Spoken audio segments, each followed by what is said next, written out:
After creating one of the most iconic one-man plays, movies, and Broadway musicals of the last 30 years, Chazz Palminteri is now starring in Broadway's A Bronx Tale in the role he made famous. I am so excited about this. You have no idea. It's my favorite movie. I caught up with the Oscar. It's one of mine, Wait, too. is it really? Yeah. Okay, so we'll do all of the quotes while the package is airing. Okay. So I caught up with the Oscar nominee in his old neighborhood to find out what makes his stories stand the test of time. Check it out. Don't you trust anybody? No. It's a horrible way to live. For me, it's the only way. He's the man behind one of the most iconic films in history that gave us some of the most memorable lines, still quoted till this day. Now you just can't leave. I could only be talking about Chazz Palminteri, and today we're taking things back to the Bronx where it all began for him to find out his Bronx tale. On the streets of the Bronx. The year was 1960, and doo-wop was the sound on the streets. That's right. But this is where it all happened. This is where it all started for you. That's where it all started, right on. This is the stoop. This is actually the stoop, 667 East 187th Street. We're sitting right there, and the two cars were fighting right here. And the guy came over and killed him right in front of me. I lived on the 5th floor. My father ran down and grabbed me by my arm and dragged me upstairs. You talk about having your father, and then also having this father figure, right? And the different lessons that they taught you. And I'm just curious, what did Sonny teach you that your dad didn't? And what did your dad teach you that Sonny didn't?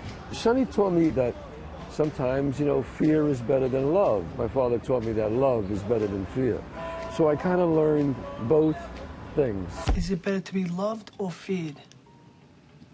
That's a good question. I just got the chills right now because the church bells just rang. When the killing happened and everything was going on, the church bells rang. Wow. Yeah, that was weird. What was it like growing up here? It was incredible. I loved growing up here. Just to be back with all the guys on the corner, eating heroes and drinking yoo-hoos and breaking chops with everybody. It was a great way to grow up. We're going to take a walk to one of your favorite spots, still in the neighborhood, right? Oh, yeah. This is Bogatti Raviolis. It's been here 82 years. It's the greatest raviolis in the world.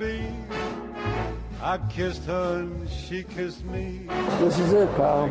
You know what I think the most impressive thing is? That they got an Italian grandmother to give up her recipe. That's right. Because most of them will not do that. See, I've been doing this for many years, right? And I'm so impressed that you still come back to the neighborhood as much as you do, and you seem to have such a love for it. I do, because it's my neighborhood. I wrote about this neighborhood, and it's made me what I am.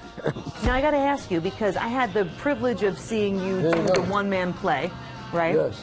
I've also had the privilege of seeing A Bronx Tale on Broadway, not with you in it yet. What's the hardest part for you about being on Broadway, in a musical? That you have to live like a monk. I'm not used to that, but I'll do it. You thought he was a stand-up guy. Now it's raviolis for myself and the entire crew. Make them tonight. I plan on it. How's your sauce? Good? How's my sauce? Yeah, my sauce is good. And you said they were delicious, right? Those raviolis are so good. That was a dream come true for me. He's so old school. Like, I love Chazz Palminteri. I could just listen to the stories forever. You can never get enough of them. And and now you can listen to them on Broadway, so it's good. I think it's crazy, though. I mean, we know because we're such fans of the movie, but people don't know that that's really his life. That's what happened to him. I know. But then people living in that building don't even know that that's the building. Really? Yes. And I'm sitting here going, do you know where you are? Let me